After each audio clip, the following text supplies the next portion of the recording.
Sama, Ustaz. Sama? Waduh, berarti harus keras nih saya. Kalau gini gimana? Sudah terdengar? Dengar tapi agak pelan, Ustaz. Kenapa ya? Bentar, saya coba lepas dulu deh. Bismillah. Kalau gini gimana, Ustaz? Jelas, Ustaz. Alhamdulillah. Oh, baik. Tadi lepas nanti. Baik, kita mulai ya, Bapak umat sekalian. Bismillahirrahmanirrahim. Alhamdulillahirabbil alamin. Allahumma salli ala Muhammad wa ala ali Muhammad kama shallaita ala Ibrahim wa ala ali Ibrahim innaka Hamidum Majid. Amma ba'd. Ya hayyu ya qayyum bi rahmatika astaghits. Aslihni sya'ni kullah wa la takilni ila nafsi tarfata ainin. La haula wa la quwwata illa billahil aliyyil azim. Ikhwan akhwat sekalian, ikhwat sekalian rahimakumullah. Alhamdulillah kita bisa bertemu lagi di kajian parenting online ini. Ya, insya Allah kita hari ini akan membahas masih kitab Asyru Raqaiza fi Tarbiyatil Abna, yaitu 10 pilar-pilar utama dalam mendidik anak. Ya, kita patut bersyukur kepada Allah Subhanahu wa taala karena kita ya, masih diberikan kesempatan oleh Allah Subhanahu wa taala untuk menambah pahala kita, ya, masih diberikan kesehatan, masih diberikan kesempatan ya, agar kita bisa belajar ya tentang untuk menjadi orang tua yang baik. Karena untuk menjadi orang tua ini adalah suatu amanah yang besar yang ada di pundak-pundak kita, dan kita akan dimintai oleh Allah Subhanahu wa taala pertanggungjawaban di akhirat kelak. Sehingga untuk mempelajari, untuk menjadi orang tua yang baik adalah sesuatu yang wajib. Ya, karena kita harus mengamalkan, ya, kemudian nanti ketika di akhirat kita akan ditanya oleh Allah Subhanahu wa taala terhadap amanah-amanah berupa anak-anak kita. Salawat dan salam kita haturkan kepada Nabi kita Muhammad SAW yang beliau tidak kenal lelah, ya, terus berjuang untuk memberikan petunjuk pada kita sehingga kita bisa mengetahui Islam dengan jelas, benderang, ya, terang benderang, tidak ada yang kurang sedikit pun. Beliau berjuang pantang menyerah dari seorang diri, ya, kemudian istri beliau ya, terus bertambah. Beliau diterpa oleh berbagai macam ujian, ya, tidak bergeming. Bahkan beliau sangat mencintai umatnya. Karena itu perlu sekali kita banyak-banyak mengucapkan sholawat, ya, Allahumma sholli ala Muhammad wa ala ali Muhammad, ya, dan juga bersyukur ya, dengan adanya beliau, dengan selalu mengikuti apa yang beliau ajarkan. Nah, ikhwah sekalian rahimakumullah, kita masuk dalam pembahasan Asyru Raqaiza fi Tarbiyatil Abna. Kitab ini ditulis oleh Syekh Abdul Razak bin Abdul Muhsin Al-Abad hafizahullah ta'ala, yang beliau ini adalah sudah profesor ya di Saudi sana, yang beliau merupakan putra dari ulama ahli hadis di zaman ini, yaitu Syekh Abdul Muhsin Al-Abad ya hafizahumullah. Syekh mengatakan di pilar yang keenam ini, ar-raqizatu sadisatu al-adlu bainal abna'i. Ya, pilar as-sadisah yang keenam, yaitu al-adlu bainal abna, adil di antara anak-anak. Nah, Abah umat sekalian, ketika kita memiliki anak-anak yang banyak, ya, ataupun 2 atau 3, ya, maka keadilan di antara anak-anak ini penting sekali kita terapkan. Ya, penting sekali kita terapkan. Kenapa? Karena ketika kita tidak adil kepada anak-anak, maka lawan dari adil adalah kezaliman. Ya, lawan dari adil adalah zalim. Berarti kita sudah mendolimi anak-anak kita sendiri. Nah, bagaimana adil itu? Ya, bagaimana Islam mengatur adil? Nah, ini yang perlu kita pelajari. Ya, sehingga kita tidak menyangka sesuatu itu adil padahal dia kezaliman. Dan juga sebaliknya, sesuatu itu zalim tapi kita sangka adil. Nah, ini pentingnya kita belajar apa sih yang dimaksud adil di antara para anak. Nah, keadilan ini ya adalah ciri khas agama kita, Bapak Ahmad sekalian. Ya, ciri khas agama kita. Coba perhatikan bagaimana Umar bin Khattab ya, yang disebut sebagai pemimpin yang adil. Coba perhatikan bagaimana Nabi kita Muhammad SAW yang tidak mau mempersaksikan ya sahabatnya sendiri. Nanti kita akan ceritakan. Kalau mereka tidak adil, maka nggak mau beliau membela. Coba perhatikan juga bagaimana Umar bin Khattab ya dengan keadilannya. Ada ini cerita yang masyhur ya, tapi saya belum menemukan riwayatnya. Yaitu suatu ketika ada ada orang Yahudi, ya, orang tua Yahudi ya, berseteru dengan Amr bin As. Amr bin Al-As ya. Waktu itu sahabat Amr ini menjadi gubernur ya. Kemudian sahabat Amr bin Al-As ini memperluas masjid yang mengenai rumah seorang Yahudi yang miskin. Kemudian orang Yahudi tidak terima, ya, kemudian langsung menuju ke Madinah, ya, mengadukan kepada Umar bin Khattab langsung.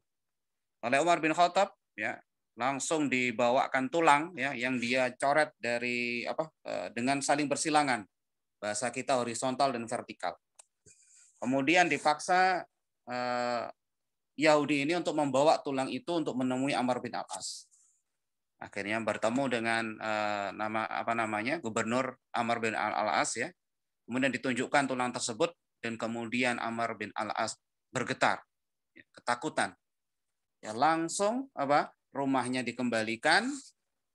Ya, kemudian si Yahudi ini terkaget-kaget.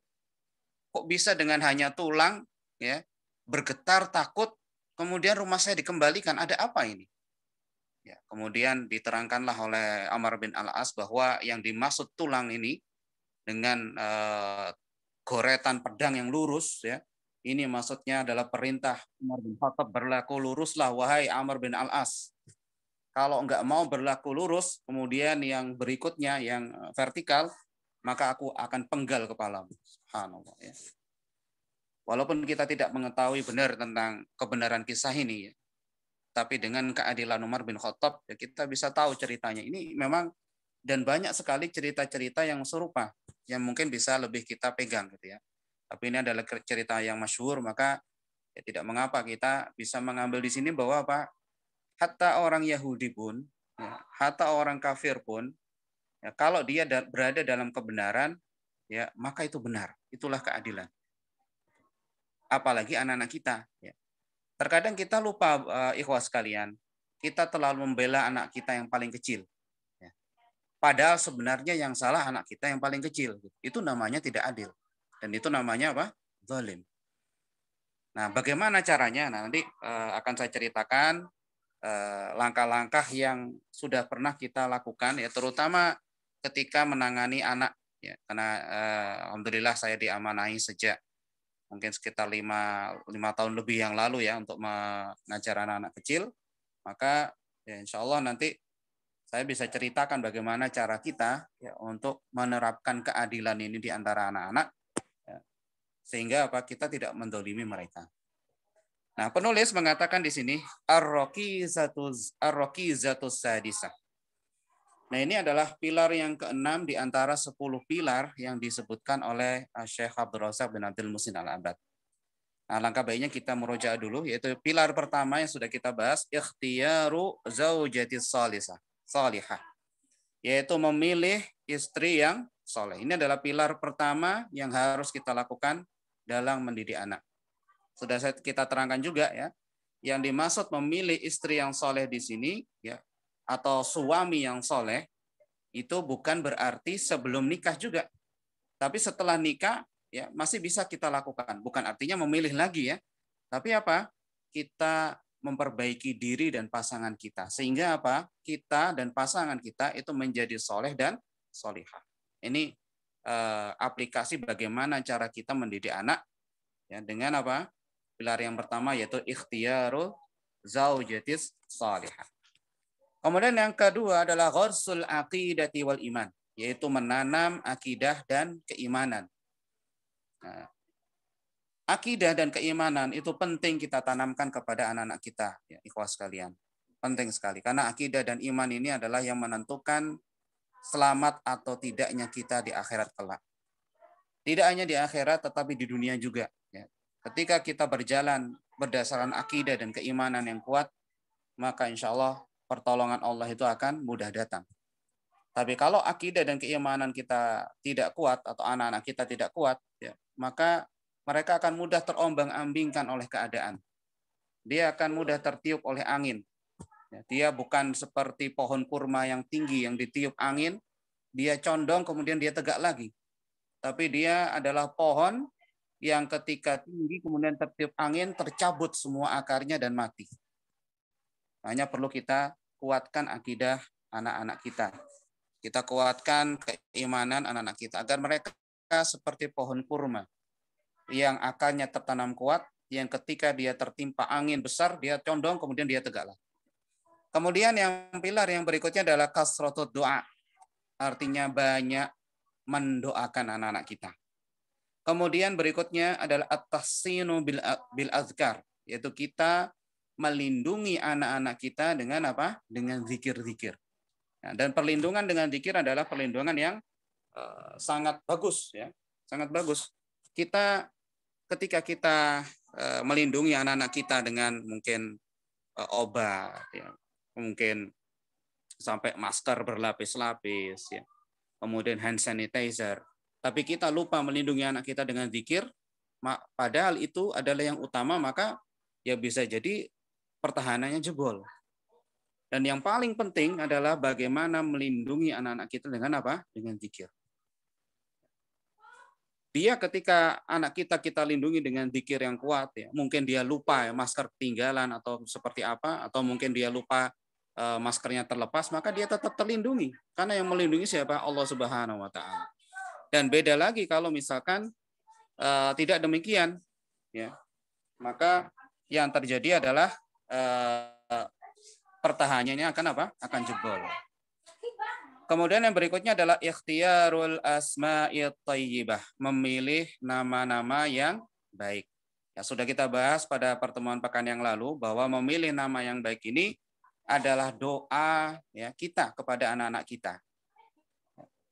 Ketika kita menamakan anak kita dengan doa yang nama yang baik, maka seakan-akan kita mendoakan mereka.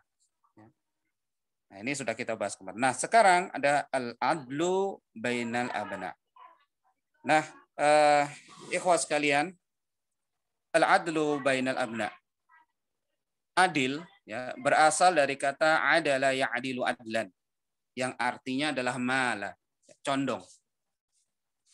Adil itu arti kata dasarnya adalah apa? Kecondongan terhadap sesuatu.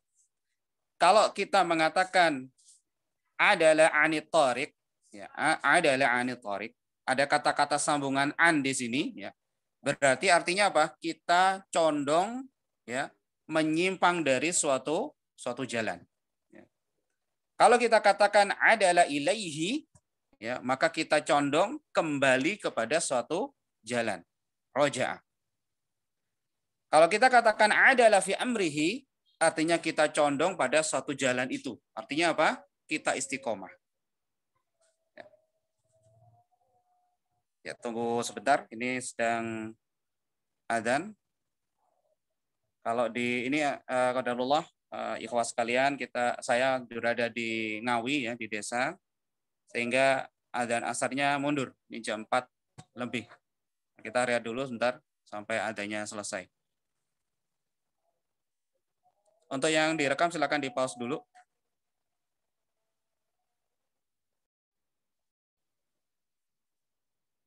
Adalah fulan bi fulan, atau adalah syai' bi syai'. Berarti kita menyamakan fulan dengan fulan, ya, memberikan bagian yang sama fulan dan fulan.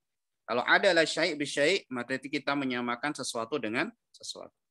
Nah, kalau kita kumpulkan arti secara bahasa, ya, adalah ini, adalah ya'dilu, ada 3 arti. Yang pertama adalah condong, ya, condong. Kemudian yang kedua adalah istiqomah di jalan yang benar. Kalau tadi ada hubungannya dengan jalan, ya, intinya istiqomah. Dan yang ketiga adalah menyamakan sesuatu. Jadi kalau kita sebut adil itu bukan berarti harus sesuatu yang sama. Bahkan itu dinafikan atau dibatalkan dengan secara bahasa. Adil itu belum tentu sama. Bahkan secara bahasa pun, ya, kalau kita menyamakan padahal sesuatu itu tidak harus kita samakan, maka itu sudah bukan adil lagi. Ya, sudah menjadi lawan dari adil, karena lawannya adil adalah zolim. Nah, ini penting kita ketahui, ya. Ini secara bahasa. Kemudian secara istilah, kita bisa mengenal adil ini yang pertama dari lawan katanya, yaitu az-zulm. Apa sih az-zulm ini? Yaitu wad'u syai'i fi ghairi mawdi'ihi al-mukhtassu bih. Ya, imma bi nuqsan au bi ziyadah. Ya. Jadi zalim itu adalah meletakkan sesuatu bukan pada tempatnya, padahal sesuatu itu adalah khusus untuk yang khusus untuk itu. Jadi misal syirik, ya, disebut dengan az-zulmul azim. Kenapa? Karena kita meletakkan sesuatu yang khusus untuk Allah, ya, ke makhluk. Kita bukan menyembah Allah, ya, yang kita menyembah itu adalah haknya Allah, khusus untuk Allah. Tapi kita menempatkan menyembah untuk siapa? Makhluk. Makanya disebut zulmun azim, kezaliman yang besar. Nah, bisa jadi, ya, meletakkan sesuatu yaitu dengan cara nukson, mengurangi yang harusnya kita memberikan 10 misalkan, ya, tapi kita kurangin jadi 5, itu sudah menjadi zalim.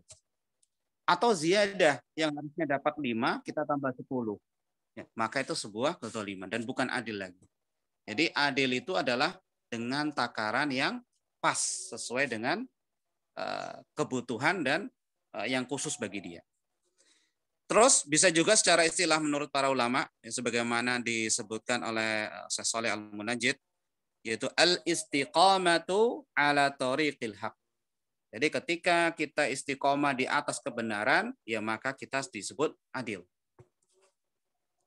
Kemudian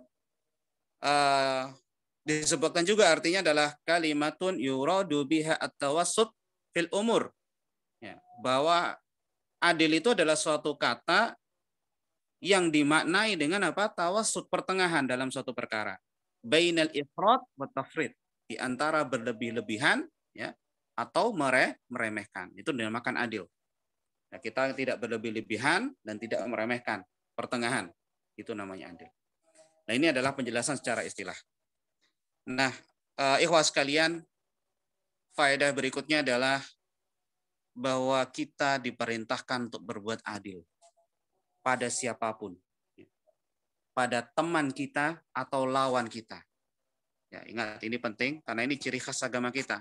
Bukan berarti orang lain itu musuh kita kemudian kita melupakan sikap adil gara-gara apa? Perasaan kita, enggak. Tetap kita harus adil. Yang benar kita katakan benar dan yang salah kita katakan salah. Ya, ini penting. Hatta orang kafir pun, ya, kita perlakukan dengan adil. Allah Subhanahu wa taala berfirman di surat An-Nahl ayat 90. A'udzu billahi minasyaitonir rajim. Innallaha ya'muru bil adli wal ihsan. Sesungguhnya Allah, innallah ya'muru, ya, Allah memerintahkan bil adli wal ihsan, dengan keadilan dan ihsan. Nah, dijelaskan oleh Al-Hafidz Ibnu Katsir, ya, ketika menjelaskan ayat ini, umat sekalian, ikhwah sekalian, bahwa Allah Subhanahu wa taala memerintahkan hambanya dengan adil. Apa maksudnya adil? Yaitu al-qist, ya, dan muwazanah. Artinya keadilan itu adalah suatu perintah. Kalau itu benar, maka kita katakan benar. Ya, al-muwazanah artinya apa? Seimbang. Wayandibu atau wayandubu ilal ihsan, dan menganjurkan untuk ihsan. Apa maksudnya? Diperjelas oleh Al-Hafidz Ibnu Katsir, yaitu dengan menuliskan di surat An-Nahl ya. Beliau menjelaskan sebagaimana ayat surat An-Nahl ayat 126 ya. Allah berfirman, wa in aqabtum fa'aqibu bimithli. Dan jika kamu memberikan balasan, wa in aqabtum fa'aqibu bimithli, maka silahkan balas dengan yang semisal. Ma uqibtum bihi wala in sabartum ya, bimithli ma uqibtum bihi. Wala in sabartum, kalau seandainya kamu bersabar, lahuwa khairun lil sabirin. Maka itu balasan yang baik ya, atau itulah yang baik bagi orang-orang yang sabar. Jadi kita diperintahkan yang ke satu adalah adil. Ya. Kalau kita dibalas atau kita diperlakukan buruk oleh seseorang, kita boleh membalasnya, tapi ingat bimithli, seperti ya balasan dia pada kita. Tapi, nah, ini adil ya, kita membalas dengan yang serupa. Ini adalah perbuatan adil. Tapi kalau seandainya sabar, ya, maka itu lebih baik untuk apa? Untuk kita. Jadi dari ayat ini jelas bahwa diperintahkan adalah untuk apa? Untuk adil. Tapi kalau seandainya kita bisa sabar, tidak membalas, maka itu lebih baik. Ini namanya ihsan. Jadi ini perintah untuk berbuat adil. Apakah dengan sampai orang kafir? Iya. Allah Subhanahu wa taala berfirman dalam surat Asy-Syura, "Wa umirtu li'adila bainakum." Ya. Ini Rasulullah Shallallahu alaihi wasallam diperintahkan untuk mengatakan, aku diperintahkan supaya la'adila bainakum, untuk berlaku adil di antara kalian. Syekh Shalih Al-Munajjid menjelaskan ya, ketika menerangkan ayat ini, Nabi Shallallahu alaihi wasallam memperjelas ya, perintah Allah ini dengan cara apa? Beliau menyelesaikan masalah antara Bani Quraidah dan Bani Nadir. Di antara Bani Nadir dan Bani Quraidah ini, itu ada suatu kesepakatan yang itu tidak adil. Ini keduanya orang kafir. Nah, ketika ada salah satu dari baik itu Bani Quraidah atau Bani Nadir, ya, ini tidak dijelaskan oleh beliau mana yang seperti itu. Ada satu orang yang dibunuh, ya, maka harus membayar diat. Ya. Yang jumlahnya berbeda dengan ketika kaum yang lain melakukannya. Misalkan ya, contoh, ada Bani Nadir, ada satu orang yang dibunuh, maka Bani Nadir wajib membayar diat misalkan 1.000, ya, 1.000 real misalkan, atau tidak tahu pada zaman itu berapa. Ya, untuk mudahnya kita gambarkan 1.000 lah kepada Bani Quraidah. Kalau seandainya Bani Quraidah ya membunuh, maka dia harus membayar 2.000 misalkan. Nah, ini adalah sesuatu yang tidak adil.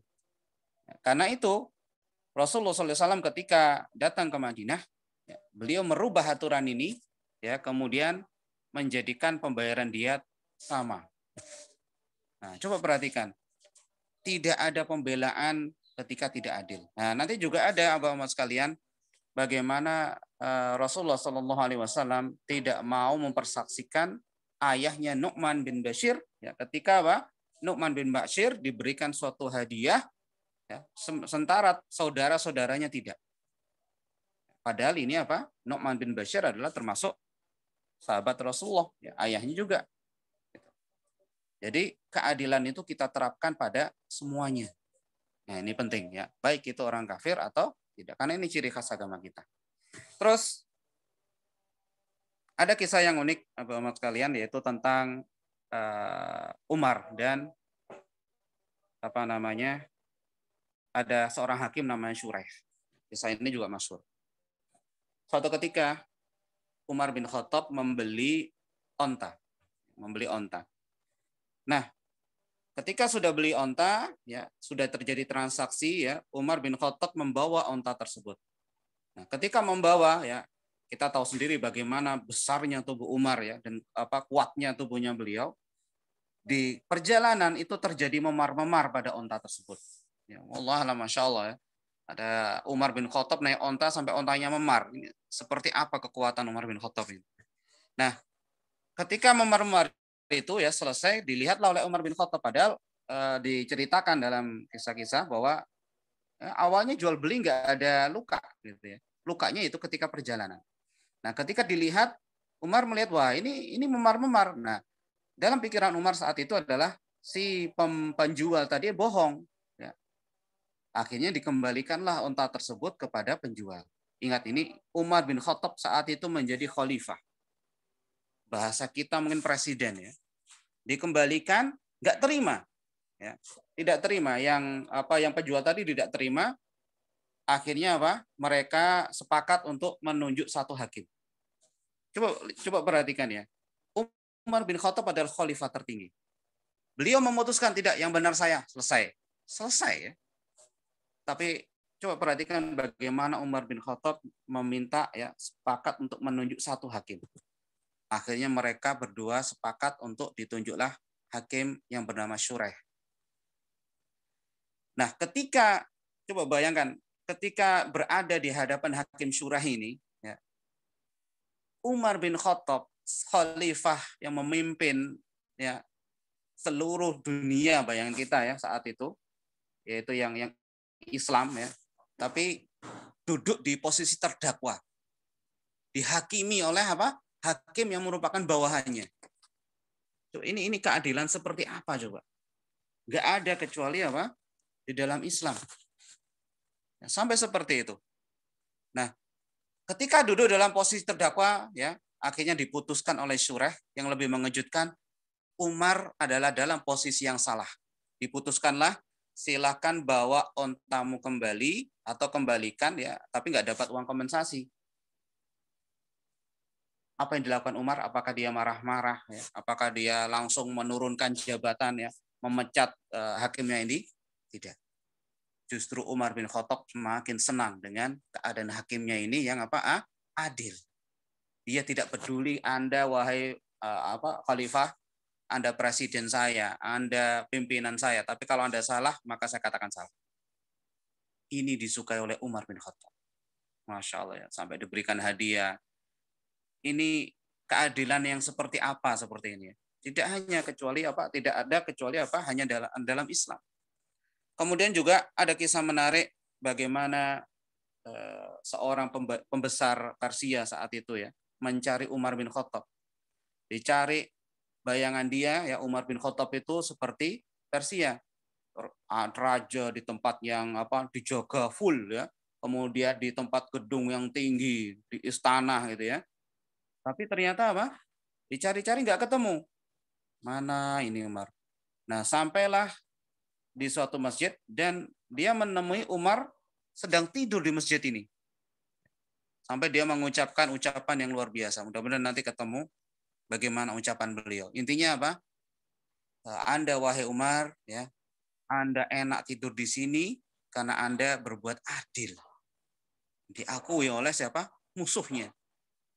Begitu enak Anda tanpa penjaga, tidur di masjid, ya, tanpa dijaga full dengan apa namanya bodyguard atau apa gitu ya. Ini karena Anda adil. Nah, makanya Syekh Shalih Al-Munajjid sampai menjelaskan keadilan itu bisa membuat kita tenang. Karena itu penting untuk agar kita bisa mengetahui apa yang dimaksud adil. Kemudian bagaimana cara mengajarkan keadilan kepada anak? Nah, Bapak umat sekalian, untuk mengajarkan keadilan kepada anak-anak, kita harus menggunakan qudwah, contoh dari kita sendiri. Bagaimana kita memperlakukan anak-anak kita dengan apa? Dengan adil. Nah, saya berikan contoh sederhana. Anda memiliki 3 anak, gitu ya. 3 anak ini berusia berbeda. Ada yang usianya adalah mungkin 3 tahun, ya. Mungkin ada lagi yang usianya 7 tahun, kemudian ada usianya 12 tahun. Anda ingin memberikan uang saku atau uang hadiah. Kemudian Anda samakan, maka ini perbuatan tidak adil. Anda harus memang membedakan antara anak yang kecil dan anak yang besar. Sangunya berbeda. Sambil Anda jelaskan. Ya, kalau tidak dijelaskan, maka yang terbayang, karena ini anak-anak ya, anak-anak itu yang dibayangkan adalah uangnya sama, itu baru adil. Karena itu kalau misalkan ada mungkin di antara kita yang menganggap adil itu harus sama, ya mungkin pola pikirnya belum berpindah dengan pola pikir anak-anak tadi gitu. Adil sama dengan sama, enggak. Yang dinamakan adil itu adalah menempatkan sesuatu pada tempatnya. Nah, ini salah satu contoh kita menerapkan keadilan. Misal ada lagi contoh, ada pertengkaran di antara anak-anak kita. Ya. Ada di antara kita itu langsung menyalahkan yang besar. Ya.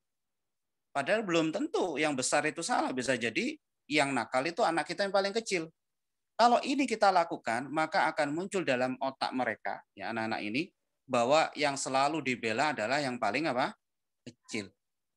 Yang paling besar adalah selalu salah, yang paling kecil selalu benar. Ya. Mulai muncul kebencian. Kenapa? Karena kita nggak adil pada mereka. Terus bagaimana supaya adil? Benar-benar kita selidiki mana yang salah. Nah, kalau kita, ya Bapak Umat sekalian, Bapak sekalian, kalau terjadi pertengkaran misalkan di sekolah gitu ya, kita nggak langsung menghukum. Ya, walaupun ini pernah ingat sekali saya dikritik oleh salah satu pengajar waktu dulu mengajar di tempat yang lain gitu ya. Wah, nggak bisa seperti ini. Kalau itu harus mendatangkan 2 anak, kemudian dihakimi harus ada saksi. Itu namanya orang dewasa, nggak bisa. Kalau saya tidak. Kalau saya, ini dalam rangka qudwah. Saya ingin menunjukkan pada mereka, mereka yang bertengkar ini lega gitu. Langkah awal adalah melerai, memisahkan. Supaya sampai apa? Sampai tenang. Itu adalah langkah awal. Ketika bertengkar, kita tidak bisa mendudukkan mereka sebelum mereka apa? Tenang. Kita tenangkan yang marah, kita tenangkan yang nangis dulu. Setelah mereka berdua tenang, ya, kita dudukkan dan kita selidiki. Ya, kita selidiki. Nah, kita tanya satu persatu, ya, dan ini nggak boleh saling menyela. Itu kalau cara kita, ya. Misalkan ada A dan B. Ya. A marah, ya kan? Kita tenangkan A. B dalam keadaan tenang, aman. Kalau B nangis, berarti A dan B harus kita tenangkan. Setelah mereka berdua tenang, kita dudukkan, kita tanya satu persatu. Siapa yang mau menanyakan dulu? Siapa yang mau mengajukan apa namanya tadi ini ada apa? Mereka akan cerita. Nah, ketika A ngomong, B kita larang B untuk apa? Menyela. Biasanya akan mereka karena kondisi marah gitu, bohong gitu ya. Kita larang mereka. Tidak boleh ada yang menyela sampai selesai.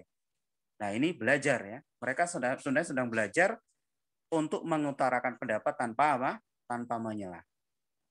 Walaupun dia mungkin nggak terima, ya, tapi tetap kita harus diam dulu. Dan kita bisa jeli nanti kalau ini bohong atau tidak, kita bisa mendeteksi. Setelah A selesai, ya, kemudian B. Kalau seandainya A dan B ini terjadi pertentangan, ya, kita tanya, kamu ada saksi nggak? Ada yang lihat nggak tadi kejadian ini? Kalau misalkan ada, kita datangkan. Kalau tidak ada, dan hanya mereka berdua, ya terakhir kita sumpah mereka. Ya. Seperti peradilan. Ini untuk mendidik mereka berbuat adil, dan kita menjatuhkan hukuman dengan adil. Kalau dua-duanya salah, maka kita katakan dua-duanya salah. Kalau salah satu yang salah, kita katakan salah satu yang salah. Nah, ini adalah langkah-langkah untuk adil kepada anak. Itu penting untuk kita terapkan. Dan masih banyak lagi ya contoh-contoh bagaimana kita berbuat adil kepada anak-anak kita. Ada lagi contoh nanti disebutkan Syekh Utsman Al-Khamis, ya, kemudian Syekh Shalih Al-Munajjid juga menerangkan. Salah satu contohnya adalah ketika kita memberikan sesuatu, ya. Misal ada anak kita yang ini sudah besar ya, ada anak kita yang kaya dan ada anak kita yang miskin. Kalau seandainya kita memberikan sesuatu itu sama, baik itu untuk anak kaya dan miskin, maka itu tidak adil. Ya. Kita harus menjelaskan kepada anak-anak kita, ya, kenapa kok yang miskin kita beri banyak dan yang kaya kita beri sedikit. Ya. Itu penting. Jadi kita tidak hanya melakukan saja, tapi perlu kita jelaskan duduk perkara agar mereka memahami sudut pandang kita. Kenapa kok ini kita sebut yang paling adil dari sikap kita. Nah, Kita lanjutkan. Kemudian Syekh mengatakan fataharriyul adli bainal abna'i wal bu'du 'anil jawri wal haifi wal zulmi yu'tabaru min ahammir rakaizi al mu'athirati fi tarbiyatihim. Fa innal abba idza lam ya'dila bainal abna'ihi aujada dzalika bainahum al-adawah wa tabaghud. Ayo, tentang apa?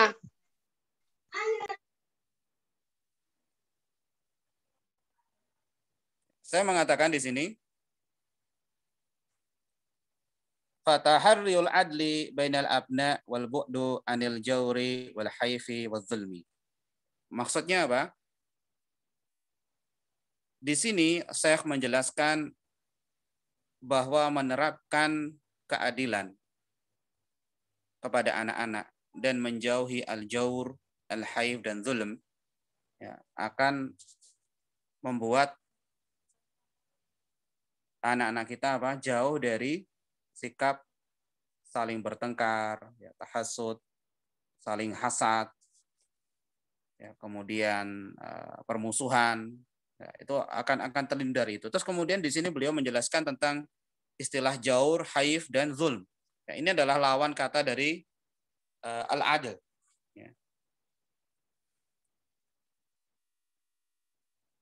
Terus faedah berikutnya saya mengatakan yu'tabaru min ahammir rakaiz al-mu'athirah ya fi tarbiyatihim. Ketika kita menerapkan perbuatan adil, ya, maka anak-anak kita akan jauh dari permusuhan, ya, karena merasa orang tuanya adil. Tapi ketika kita tidak melakukan yang perbuatan adil, maka mungkin itu adalah sebab dari mereka saling bermusuhan, sebab mereka saling bertengkar, hasad. Itu karena kita kurang bersikap adil. Sehingga apa di sini saya mengatakan bahwa ini adalah termasuk ahammur atau ahammir rokaimin ahammir rokaiz. Ini adalah pilar yang sangat penting. Loh, apa dasarnya kok bisa kita katakan kalau nggak adil kok menimbulkan permusuhan? Baik. Coba baca lagi kisah Nabi Yakub alaihissalam. Mengapa terjadi ya, anak-anak Nabi Yakub alaihissalam sampai berbuat hasad kepada Nabi Yusuf? Ya. Silakan baca di surat Yusuf. Ya. Disebutkan oleh Syekh Sa'di ketika beliau menjelaskan mengapa terjadi peristiwa Nabi Yusuf yang dimasukkan ke sumur itu ya. Beliau mengatakan dalam buku beliau Fawaid Mustanbitah min Qissah Yusuf wa li hada lima dhahara li ikhwah Yusuf min mahabbah Yaqub syadidah li Yusuf wa adama sabrahu wa inshighaluhu bihi anhum ya sa'au min imrin wa khaym wa huwa at-tafriq bainahu wa baini abi. Ketika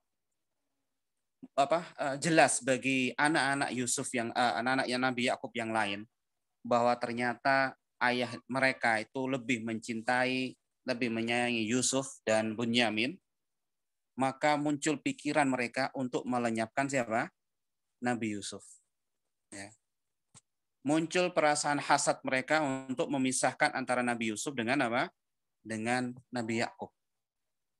Padahal Nabi Yakub sudah berusaha berbuat adil, ya walaupun perasaan cinta ini tidak mungkin, ya karena ini hati kita gitu.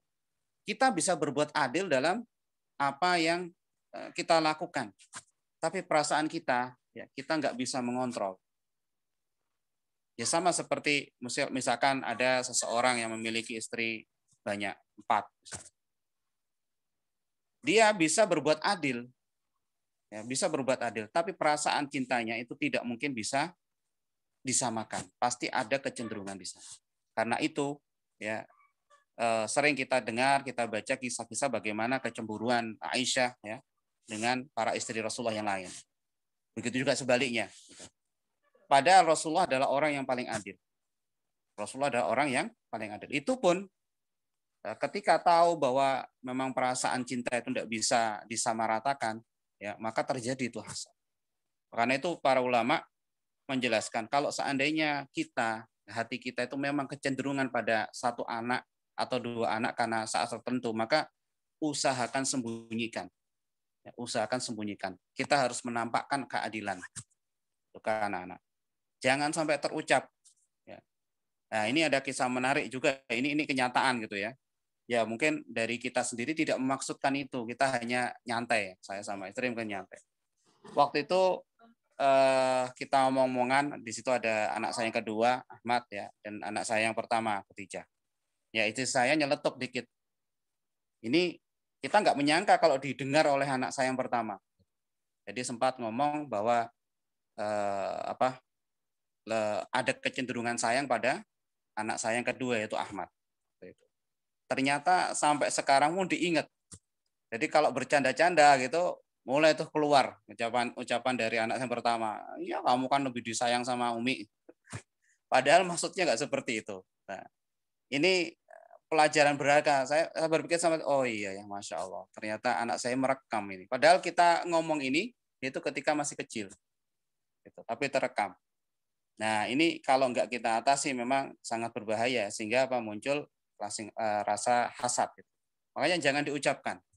Jangan sampai terdengar oleh anak-anak kita, ya kita cenderung pada salah satu dari mereka. Ini penting. Nah, sebagaimana kisah Nabi Yusuf dan Nabi Yakub. Gitu. Yang terjadi adalah seperti itu. Padahal sudah berbuat adil ya, tapi diketahui bahwa kecenderungannya pada salah seorang anak sehingga terjadilah hasad. Ini penting kita fahami.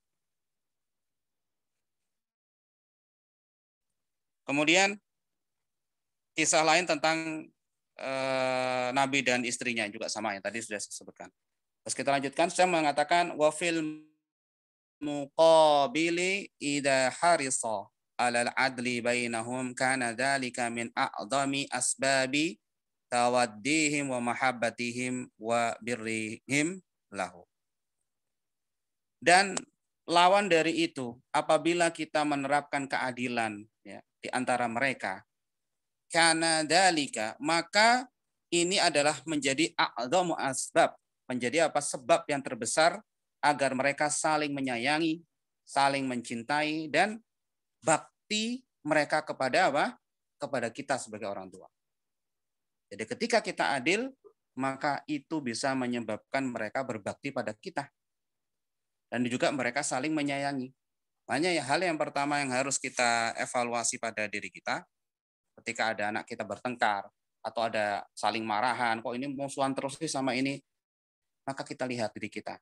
Mungkin kita ada kata-kata yang terungkap kita lebih cenderung pada seseorang, atau mungkin kita terlalu membela mungkin anak yang paling kecil, ya sehingga anak yang paling besar dia merasa kok disalahin terus sih. Kenapa? Karena kita tidak menjelaskan ya, duduk perkaranya kayak apa, kenapa kita membela yang kecil misalkan. Nah ini penting ya, hati-hati. Terus kemudian, nah ini kisah Umar dan Mirzaban, ya namanya Mirzaban yang tadi saya ceritakan bahwa Umar bin Khattab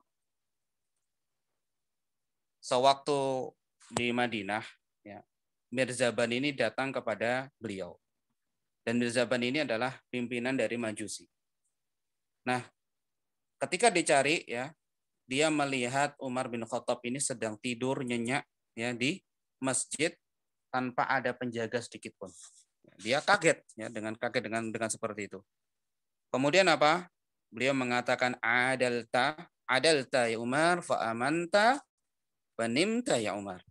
Kamu adil Umar sehingga kamu itu merasa aman ya, kemudian kamu bisa tidur nyenyak di sini. Nah, coba perhatikan keadilan itu sampai seperti ini, membawa ketenangan kepada seseorang.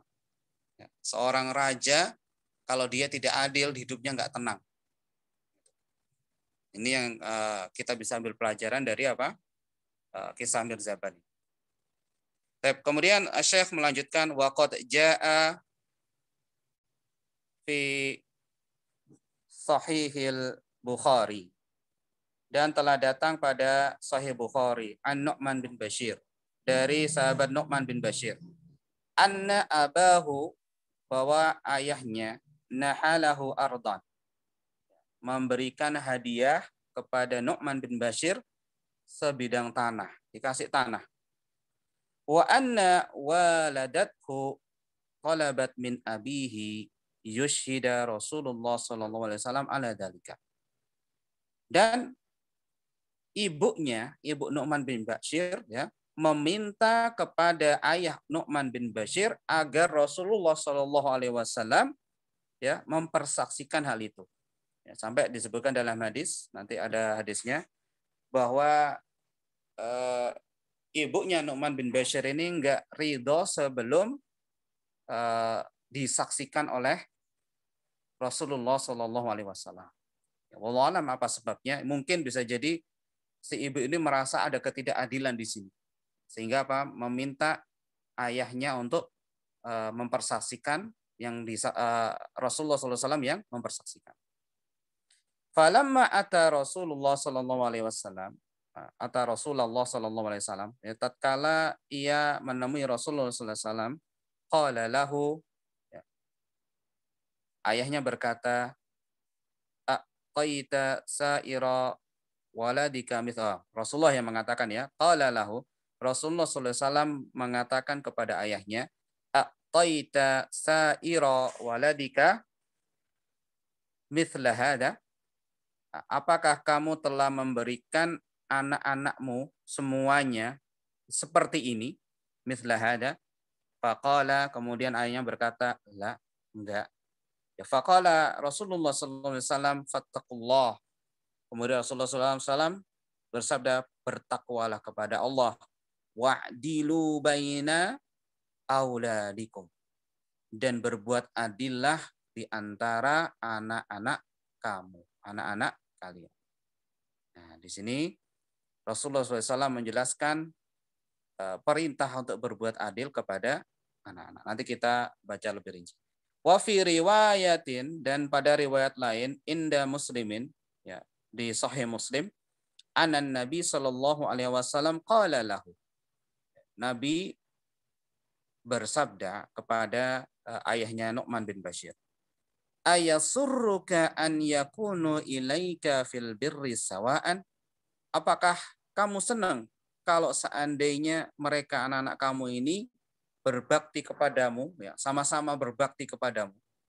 Kemudian dijawab oleh ayahnya Nu'man bin Bashir, bala, iya Rasulullah. Kemudian Rasulullah bersabda, fala idan, maka ya jangan lakukan seperti itu, berbuat adil lah. Wa fi riwayatin, dan dalam riwayat lain, la ashhadu ala jaur. Nah, tadi sudah kita bahas, jaur adalah lawan dari adil. Maka Pak Rasulullah mengatakan dalam riwayat yang lain, Rasulullah SAW bersabda, la ashhadu, aku tidak akan bersaksi, aku tidak bersaksi atas kesewenang-wenangan atau ketidakadilan. Wa fi riwayatin ukhra, dan pada riwayat yang lain, fa ashhid ala hada ghairi, maka sudah persaksikanlah pada selainku saja. Saya tidak mau bersaksi atas apa? Ketidakadilan. Silakan saksikan pada yang lain. Nah, di sini coba perhatikan bagaimana Rasulullah SAW benar-benar membela keadilan. Kalau sesuatu itu tidak adil, maka tidak mau Rasulullah SAW bersaksi atasnya. Hadis lengkapnya banyak, ada di hadis Bukhari, kemudian hadis Muslim, ya. Mungkin kita ringkaskan saja. Nah, dari hadis-hadis ini coba perhatikan bagaimana ucapan Nabi Shallallahu Alaihi Wasallam, ya, ketika menyebut hadiah ini. Yang pertama, akulla banika qad nahalta mithla ma nahalta an-Nu'man. Apakah semua anak-anakmu itu sudah kamu berikan hadiah seperti apa yang kamu berikan pada Nu'man? Nah, itu pertama, ya, menggunakan lafaz mithla. Mithla. Kemudian pada riwayat yang lain, akullahum wahabta lahu mithla hada, apakah setiap mereka juga sudah kamu berikan padanya seperti ini? Atau a'taita sa'ira waladika mithla hada, apakah kamu sudah memberikan seluruh anakmu seperti ini? Semuanya menggunakan lafaz mith. Nah, kalau kita lihat penjelasan mithla ini atau mithlun, ini berbeda dengan sawa. Ya, sawaan itu sama, mustawian. Tapi kalau mithlu adalah serupa. Ya. Nah, karena itu kita tidak bisa mengartikan atau mengambil faedah hukum di sini bahwa harus sama, tidak. Ya, itu yang lebih kuat karena ulama berbeda pendapat ya. Ada yang mengatakan bahwa laki-laki dan perempuan itu harus disamakan ketika diberikan hadiah. Ingat, ada beda hadiah dan ada warisan.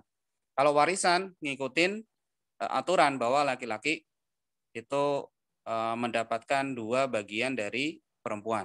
Itu warisan. Tapi kalau misalkan hadiah atau pemberian maka itu harus sama. Ini pendapat yang ulama satu. Ulama yang lain mengatakan ya enggak, harus seperti apa? Sebagaimana warisan. Kalau ada laki-laki perempuan maka kita berikan hadiah seperti itu.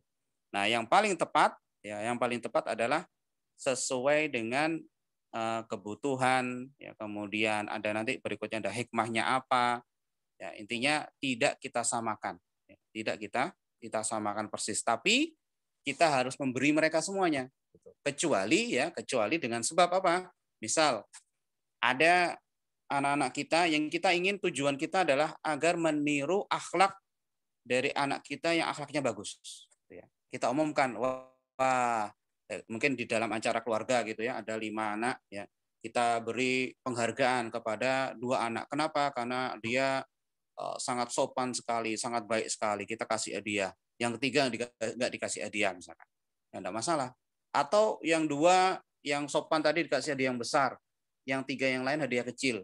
Ya, kita sambil kita terangkan bahwa kenapa kok yang paling besar yang 2 tadi dikasih yang lebih besar, karena akhlaknya bagus. Jadi ada hikmah tersendiri. Kenapa? Agar anak-anak yang 3 tadi itu mengikuti jejak dari anak yang dikasih hadiah besar. Begitu juga berlaku ketika hafalan, ya. Oh, ada anak-anak hafal yang sudah 30 juz kasih hadiah yang besar. Gitu ya. Hafalannya baru 1 juz, misalkan hadiahnya lebih kecil. Nah, ini tujuannya ada hikmah tersendiri yaitu pelajaran, maka tidak masalah. Makanya di sini Rasulullah SAW mengucapkan dengan lafaz mithlu, ya, bukan sawaan, artinya sama persis, tidak. Yaitu seperti, nah itu. Terus kemudian Asy-Syaikh melanjutkan, wa hadhil kalimatu, dan ini adalah sebuah kata ya, yang diucapkan Nabi SAW tahdidan lahu. Wa illa famanil ladzi yatibu qalbuhu minal muslimin an yashhada ala ma hakama an-nabi bi annahu jawrun wa annahu la yasluh wa annahu khilafu taqwallah wa annahu khilaful adl. Dan ini adalah suatu kata yang diucapkan Nabi SAW sebagai apa? Peringatan. Coba perhatikan bagaimana Rasulullah SAW tadi, bagaimana dalam hadis sebelum ini yang sudah saya sampaikan, yaitu apa? Udah persaksikanlah pada selainku. Jangan saya tidak mau bersaksi atas ini. Ya, misalkan seperti itu ya. Ini adalah suatu ketidaksetujuan. Ya, tidak setujuan, bahkan sampai aku tidak akan bersaksi untuk suatu kecurangan, kesewenangan, gitu ya. Nah, ini adalah peringatan dari Rasulullah SAW. Padahal hati Rasulullah adalah hati yang paling baik. Makanya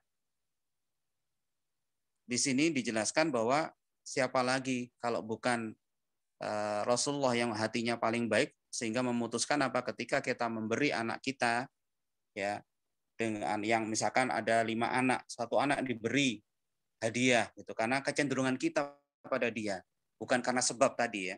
Kemudian yang 4 gak diberi karena kita nggak, ya pokoknya perasaan kita nggak suka lah, nggak sayang dengan mereka, maka itu nggak bagus. Dan ini termasuk apa? Ketidakadilan menurut Rasulullah Shallallahu Alaihi Wasallam. Kemudian beliau menjelaskan fahada tahdhirun balighun, dan ini adalah peringatan yang jelas ya, minal haifi wadzulmi bainal aulad. Dan ini peringatan yang jelas ya, dari apa perbuatan ketidakadilan, kezaliman di antara anak-anak. Wa bayanun lima yuwarrithuhu minal uquq, dan penjelasan bahwa ketidakadilan itu adalah penyebab dari uquq, yaitu apa? Kedurhakaan. Wa adamil birri wat taqatu'i wat tahajuri bainal ikhwan. Dan juga akan menghilangkan bakti ya, perbuatan baik atau bakti kepada orang tua, wa taqatu', dan pemutusan ya, tahajur dan saling menghajar, saling musuhan, saling tidak tegur sapa di antara apa? Bainal ikhwan, di antara saudara. Nah, ini penting, kita harus menjaga keadilan di antara anak-anak kita. Ketika kita tidak adil, ya maka akan menyebabkan anak-anak kita menjadi durhaka kepada kita.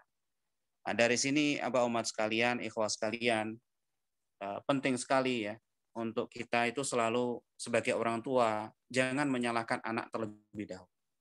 Kita sebagai orang tua harus benar-benar melihat diri kita dulu. Ketika anak kita melakukan ini, ya, dan itu nggak kita suka, maka lihat lagi diri kita. Bisa jadi kesalahan atau perbuatan yang tidak disukai anak kita itu adalah berasal dari kita. Sama kayak ketika anak itu bertengkar atau mungkin saling hasad atau pokoknya tidak akur di rumah gitu ya. Maka lihatlah diri kita. Mungkin ya kita terlalu membela salah seorang di antara anak kita. Mungkin kita salah mengucapkan bahwa kita sangat sayang pada satu anak, kemudian yang lain kita lupakan. Bahkan ikhwah sekalian, dalam hal mencium kening, kalau dulu istilahnya kan mencium menghormati, menyayangi seseorang di Arab itu ada kebiasaan mencium kening. Itu tandanya menghormati. Kalau kita mencium anak kita, ini di zaman sahabat dulu ya, bagaimana keadilan mereka. Satu hari itu 4 kali, dalam satu anak dicium 4 kali, maka yang lain juga harus 4 kali. Sampai seperti itu. Ya, sampai seperti itu. Bagaimana menjaga perasaan sayang sehingga semuanya mereka merasa bahwa mereka semuanya disayang oleh orang tua mereka. Nah, ini perlu kita review ya lagi ya. Mudah-mudahan setelah ini ya kita bisa lebih adil kepada anak-anak kita, ya, terutama kalau di sekolah ya Kutab Rumah Quran memang kita sudah menstandarkan bahwa ketika ada anak yang bertengkar ya kita tidak langsung menyalahkan dan kita berusaha berbuat adil ya. Misal di TK gitu ya, ada anak yang dia nyantai-nyantai gitu ya. Kemudian ada anak yang lain dia berusaha untuk melakukan sesuatu, dapat hadiah, ya kita bedakan. Kenapa? Karena dulu sempat ada perbedaan pendapat dengan wali santri, ada sebagian dulu sudah lewat waktunya ya. Alhamdulillah selesai masa itu. Intinya untuk pelajaran aja. Dulu si bapak atau ibu ini tidak sepakat tentang adanya pembedaan. Yang namanya kasih hadiah ya harus sama semuanya dapat dengan jumlah yang sama. Tapi kita tetap tidak. Enggak, anak ini harus diajari tentang keadilan. Sangat tidak adil ada anak-anak yang santai ya duduk saja, kemudian hadiahnya sama dengan anak-anak yang berusaha keras. Makanya kita bedakan untuk masalah hadiah. Terus sampai bahkan tidak kita kasih hadiah gitu kalau misalkan mereka memang tidak mengikuti kegiatan. Nah, ini wujud dari kita mencontohkan bagaimana berbuat adil. Kemudian termasuk bertengkar tadi, itu tadi sudah saya sampaikan bagaimana cara kita yaitu mendudukkan anak yang bertengkar ya dan tidak langsung menyalahkan. Kita selidiki masalahnya sampai ketemu siapa yang salah. Ya, baru yang salah itu harus minta maaf atau melakukan sesuatu untuk menutupi kesalahannya. Misalkan dengan istighfar, ya, dengan berbuat baik, dengan minta maaf dan seterusnya. Itu yang bisa saya lakukan, saya sampaikan pada antum semuanya. Ya, kita tutup dengan alhamdulillahirabbil-alamin. Allahumma sholli ala Muhammad wa ala ali Muhammad. Ya, semoga bermanfaat untuk saya pribadi juga untuk antum sekalian. Apabila ada yang salah maka itu dari saya pribadi ya, dan itu dari syaitan, dan saya bertobat kepada Allah Subhanahu wa taala atas kesalahan itu. Dan apabila ada yang benar maka itu adalah dari Allah Subhanahu wa taala, dan kebenaran itulah yang harus kita ikuti. Kita tutup dengan doa kafaratul majelis. Subhanakallahumma wa bihamdika asyhadu an la ilaha illa anta astaghfiruka wa atubu ilaik.